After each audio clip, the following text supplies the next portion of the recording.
There are many tanks, and they are all different. Big, small, with a gun and with two guns. Hundreds of vehicles. However, any tank has just two special roles in battle.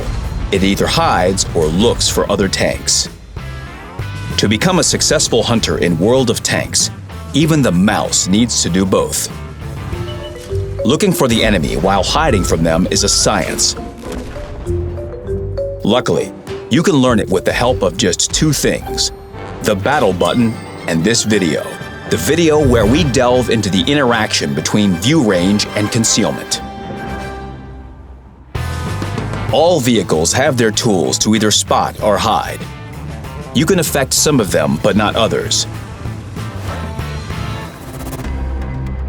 Just like a movie starts with a trailer, tank concealment starts with checkpoints which determine when the enemy is spotted and when your position is revealed.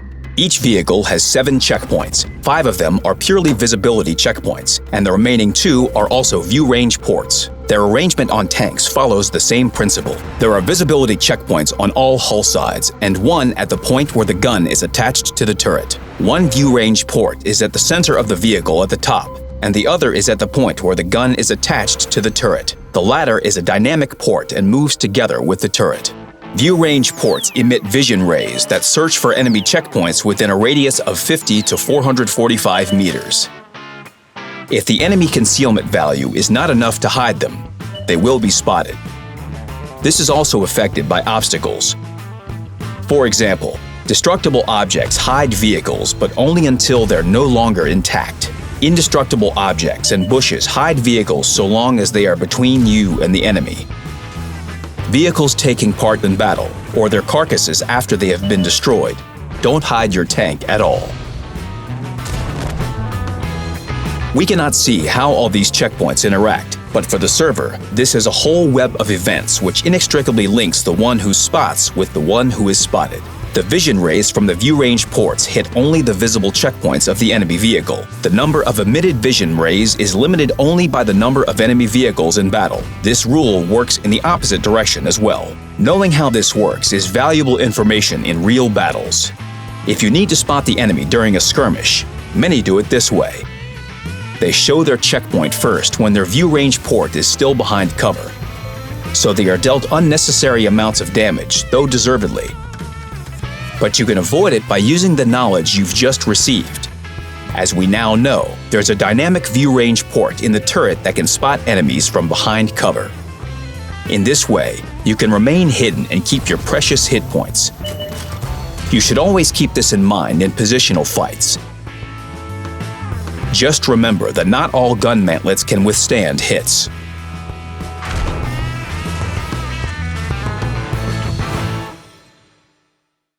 In typical battles, a game of chess unfolds between tanks.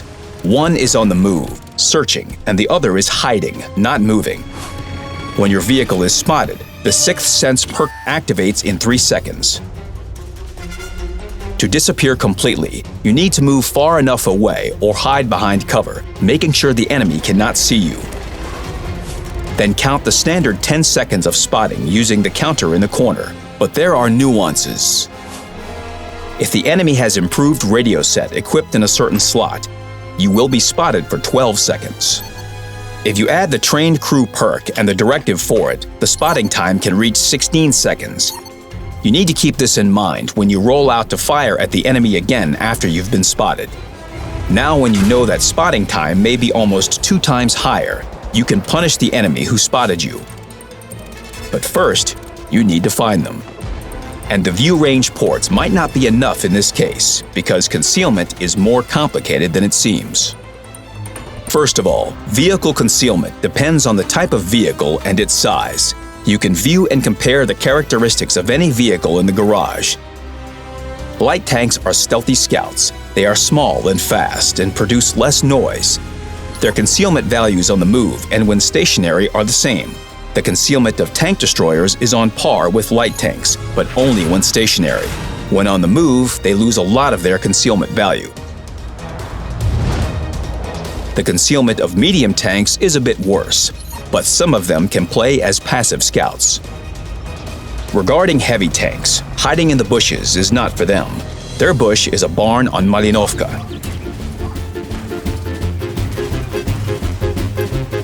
In fact, concealment is an adjustable parameter that can be increased in different ways.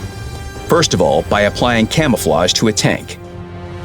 The idea of putting paint on tanks to camouflage them appeared at the end of World War I. There were several variants of tank camouflage. One was to cause it to fade into its surroundings with the right colors or pattern for it. Another variant of camouflage was applied to break the familiar vehicle geometry and confuse enemy gunners. It was often enough to camouflage only a part of the tank to hide its outlines. This was quite effective. The same feature is also implemented in the game. When applying a camouflage only to the vehicle's hull, the largest part of the tank, it receives the full bonus to concealment. That's why there's no need to paint the whole tank, but that doesn't stop it being something you still want to do. In real life, tank crews also contributed greatly to a vehicle's concealment. For example, more experienced tankers had a more qualitative approach to applying camouflage on their vehicles. In combat, they could disguise their tank well in the field or sneak up on the enemy using the terrain. Crew experience in the game is also important because it directly contributes to the vehicle concealment. This is about the natural cover directive and concealment skill that the crew trains over time. If this skill is trained, you can additionally increase your vehicle's concealment with the help of the Brothers in Arms perk, improved ventilation, and consumables. They won't affect vehicle concealment if the concealment skill is not trained. Equipment also helps to improve the tank's concealment. For example, camouflage net. Just like its real prototype, it perfectly masks a stationary tank.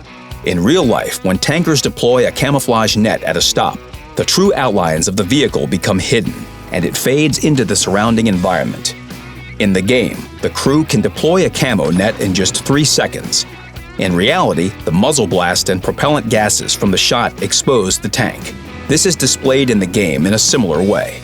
The effect of camouflage net becomes minimal when firing a shot, and the shot also affects the surrounding vegetation. The bushes within a 15-meter radius lose their masking effect. You need to keep a greater distance from such vegetation in order to maintain the concealment effect when firing. You can measure the distance using sniper mode. If a bush becomes non-transparent, you're at least 15 meters from it. Low-noise exhaust system also increases the vehicle concealment. In real life, it was the whole set of measures to reduce the amount of noise the tank made. The vehicle's modules were replaced with less noisy ones. Better mufflers were installed. Electrical engines were used to keep a stationary vehicle in a suitable combat condition. All these changes help tanks to set up effective ambushes or perform stealthy flanking maneuvers, catching the enemy off guard. In the game, the low-noise exhaust system logically provides a bonus to concealment when both on the move or stationary. But when equipped together with the camouflage net, the concealment values do not add together. Only the largest bonus will be active, which depends on the situation. You can also additionally mask your tank by hiding it in vegetation. This increases concealment in addition to the crew and equipment. The concealment coefficient depends on the density and amount of vegetation between you and the enemy. The maximum value of concealment cannot exceed 80%. If your vehicle is equipped with the Commander's Vision system, this will help reduce this value for the enemy. What does it mean in practice? When there are several thick bushes between you and an enemy vehicle, you both get additional concealment from them. The Commander's Vision system reduces the total concealment bonus your enemy gets in this way. Even if there are thickets of bushes in front of you, it won't decrease this effect. The bonus for concealment provided by trees is reduced in the same way, but there's one nuance. When a tree stands, it provides concealment only if your vehicle is at the tree's crown level. You need to fell it, and then it will mask your tank like a bush. You don't need to fell fir trees. It's important to remember that your visibility checkpoints shouldn't stick out from behind vegetation when taking position in a bush or behind a fallen tree. It's easy to check this. Just turn the camera and look at your position. But what if a bush is not what it seems? And indeed, this is the case on the server side. The bush has a slightly different shape there, and this shape is used to calculate the interaction of vegetation with the vehicle's visibility checkpoints. Concealment in a bush is not affected by the location of your visibility checkpoints inside it. Just make sure that they are all hidden behind the bush in relation to the enemy to not get spotted accidentally. Another unique feature of the commander's vision system is the reduction of the enemy vehicle's concealment on the move. It's most effective against light tanks. The equipment breaks the familiar foundations and neutralizes their bonuses to concealment on the move. Now it will be more difficult to change position in the bushes and not get spotted. This will help bring some overconfident light tanks back down to earth. But it's easier said than done. To find a well-concealed tank, you need to understand how the view range works. The first tanks just had vision slits in their armor. This was ineffective and unsafe. As tank building developed, vision devices with protective glass appeared. They didn't provide great vision at that time, but it improved survivability. During World War II, the triplexes were made of high-quality materials, and their number in the tank allowed all crew members to monitor the situation in all directions. But the quality of vision devices wasn't the only thing that defined a vehicle's view range. An experienced commander also played an important role. When rolling out to battle, they were ready for anything, be it noticing the glare from enemy vision devices or discerning a camouflaged tank among the bushes. The view range of a tank in the game is the sum of all these real-life phenomena. You can see its value in the garage in the spotting section. The maximum distance at which a vehicle can spot the enemy is 445 meters. When view range is improved, everything above this value will work as a revealing effect. This is a tank's ability to spot enemies more effectively within the 445-meter radius. That's why the increased view range of an opponent is the main threat to a fully concealed tank. The higher the view range, the greater the distance at which we can spot an enemy tank. View range is affected by a trained crew and its skills, modules, consumables, equipment, and directives. Examples of equipment which improves view range of the game are coated optics and binocular telescope, which have their real-life prototypes. In reality, coated optics means the improved transparency of standard optics, thereby improving the vision. Regarding the binocular telescope, it was a separate V-shaped optical device that increased the vehicle's view range by elevating its vision point. In the game, both pieces of equipment mimic the work of their real-life analogs. Coated optics increases the default view range both when on the move or stationary. Binocular telescope increases the view range of stationary vehicles only. In reality, it took some time to bring it out of the tank. In the game, it takes 3 seconds. This piece of equipment improves the view range of so-called blind tanks. Let's compare the well-seeing Jagdtiger and STR-V that has a lower view range, particularly because of its height. That's why having equipped the Swedish STR-V with the binocular telescope will increase its view range by improving its visibility. The principal work of the binocular telescope and coated optics are very different because they are two different types of vision equipment that you can't use simultaneously. Following this principle, their bonuses to view range don't sum up when they're both equipped. Depending on the situation, the highest bonus will be applied. A good view range helps your tank locate even the most concealed enemies. In order to transmit their location to your team, there is the radio module in the game.